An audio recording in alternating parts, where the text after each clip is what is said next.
আসসালামু আলাইকুম, আশা করি সকলে ভালো আছেন। আজকে দেখাবো কীভাবে একটা হিউম্যান ফেস অন্য একটা হিউম্যান ফেসের উপর রিপ্লেস করতে পারেন খুব সহজে, বা ফেসটা সোয়াপ করে বসাতে পারবেন। তো সেই জন্য আমরা এখানে একটা ছবি নিয়ে নিয়েছি, সেটা ফটোশপ ওপেন করে নিয়েছি। ফটোশপে ওপেন করার পর আমরা ছবিটাকে কেটে নেব ঠিকঠাক মতো, যতদূর আমাদের অন্য একটা ছবিতে বসানোর প্রয়োজন মনে হয়। আমাদের সিলেকশন হয়ে গেছে, এবার দেখুন সিলেকশন দেখাচ্ছে। এবার সিলেক্ট টুলে ক্লিক করে ছবিটাকে যে ছবির উপর বসাতে যাব সেই ছবি উপর নিয়ে ছেড়ে দেব। এবার এটাকে কন্ট্রোল টি প্রেস করে মোটামুটি পিছনের ছবিটার অনুপাতে ম্যাচিং করে বসিয়ে নেব।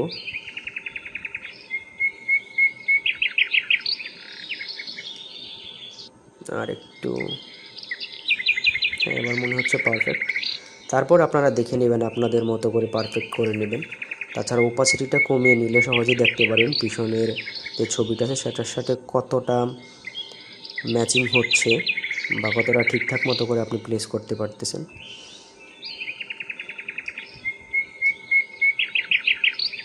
পারফেক্ট মনে হচ্ছে, এবার ওকে দিয়ে দিলাম।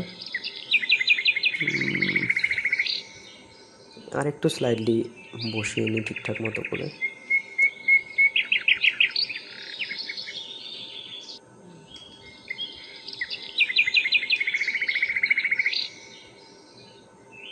হ্যাঁ, এবার ওকে মনে হচ্ছে, ওকে করে দিলাম। এবার যেই লেয়ার ওয়ানটা সেটাতে ক্লিক করে পিক্সেল দিয়ে নিব। তারপর নিচে যে লেয়ার জিরো যেটা আছে সেটাকে আনলক করে নিয়েছি। লেয়ার ওয়ানে ক্লিক করে আবার সিলেক্টে যাব। সিলেক্টে গিয়ে মডিফাই থেকে কন্ট্যাক্ট করে বাড়িয়ে নেব। কন্ট্যাক্ট বাড়িয়ে নেওয়ার পর দেখুন ভিতরে একটা পশন নিয়েছে আমাদের সিলেকশনের ভিতরে। তো এখন দেখেন আমাদের নিচের যে সিলেকশন লেয়ার জিরোটা ছিল সেটাতে ক্লিক করে আমরা ডিলেটে প্রেস করে ওটার ফেসটা ডিলিট করে দেব। এবার দেখেন লেয়ার ওয়ানে চলে আসছে। লেয়ার ওয়ান থেকে এডিট থেকে অটো ব্লেন্ডে ক্লিক করব। এবার অটোমেটিক্যালি ফেসটা রিপ্লেস হয়ে যাবে।